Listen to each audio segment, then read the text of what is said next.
Meet the Lot, native token of Lukki Exchange and the most potential tool for investing this year. Trade now on P2B, B2B and Lukki.io. Digital Asset Indices. So we maybe start with the setup first. So MV Index Solutions is an indexer based in Frankfurt. We are a subsidiary of Van Eyck Associates Corporation, an asset manager in the US with around $35 billion in assets under management. And for digital assets, we partnered with Crypto Compare to build some indices. So we were founded in 2011 and have around $13 billion in assets under management now, mainly in equity. And we started the digital assets business around 2 years ago when we built up the calculation systems with Crypto Compare.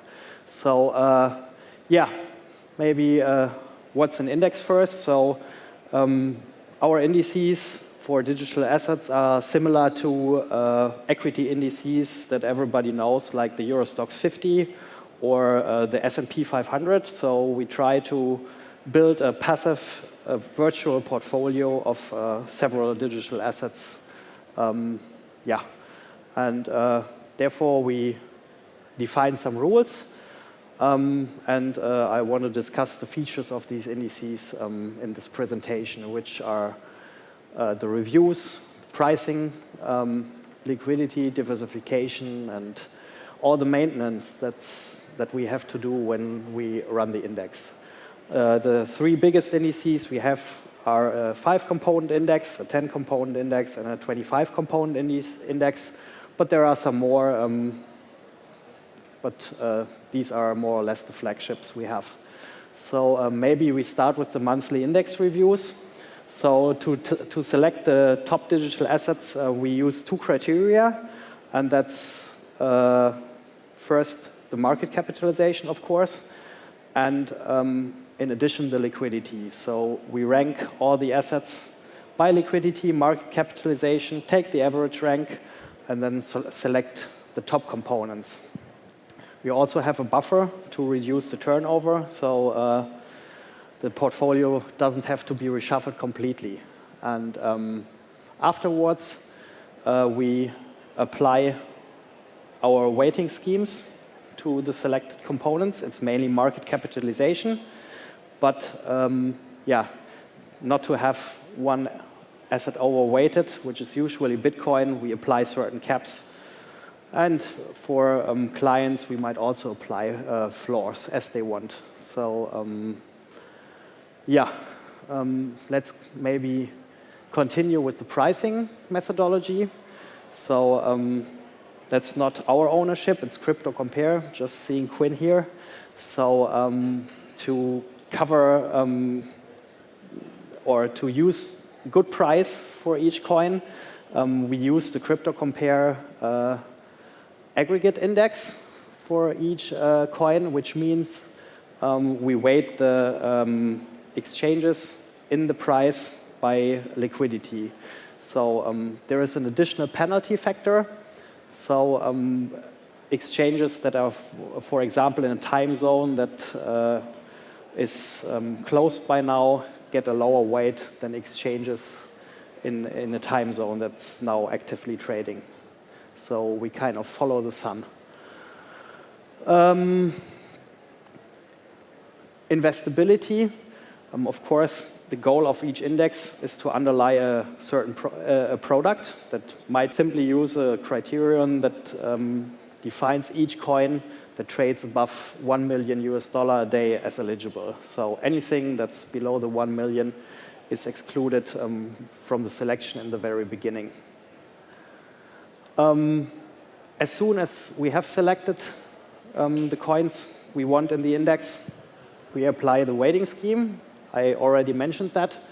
So, of course, the less components are in an index, the higher the weight is for the bigger coins. So we use 35% maximum weight for our 5-component index, 30% for the 10-component index, and 20% for the 25-component index. So here is an example for the top 10 index. Bitcoin would have been around 65% end of May, but as per our weighting scheme, it's kept to around 30%. So these at that point of time, because prices move, of course, and the weighting cap factors are only applied once a month. So this is more or less the same for our 25 component index. And yeah, there is a little graphic to show how weights are kept. So we see 4 coins have a lower weight in the index than they would have in an uncapped index, and all the rest goes up. Now we come to the maintenance part. Of course, forks are events that can happen. We've seen the Bitcoin Cash fork last November. And here's a short discussion how this can be treated in an index. As I said, an index is a virtual portfolio. And similar to dividends or spin-off, the portfolio would get the fork chain as well. So what we do is that we add the fork to the index, keep it in for 1 day, and afterwards we then delete the smallest coin in the index. This is not necessarily the fork coin. So for example, when Bitcoin Cash forked from Bitcoin 2 years ago, it was still one of the biggest, and in the 25 component index, of course, there's something very smaller. We would take that out, keep Bitcoin Cash, otherwise the next review would get Bitcoin Cash back in and delete the smallest coin there. So just to avoid the turnover, we don't delete the forked coin necessarily. Cash fork last November when Bitcoin SV was spun off. So we have Bitcoin Cash on the 14th of November in the index. We add Bitcoin SV on the 15th. We keep it in the 16th because with the close of the 15th, we can identify the smallest company in the index. We have a 1-day announcement period for the portfolio in which the portfolio manager can reshuffle.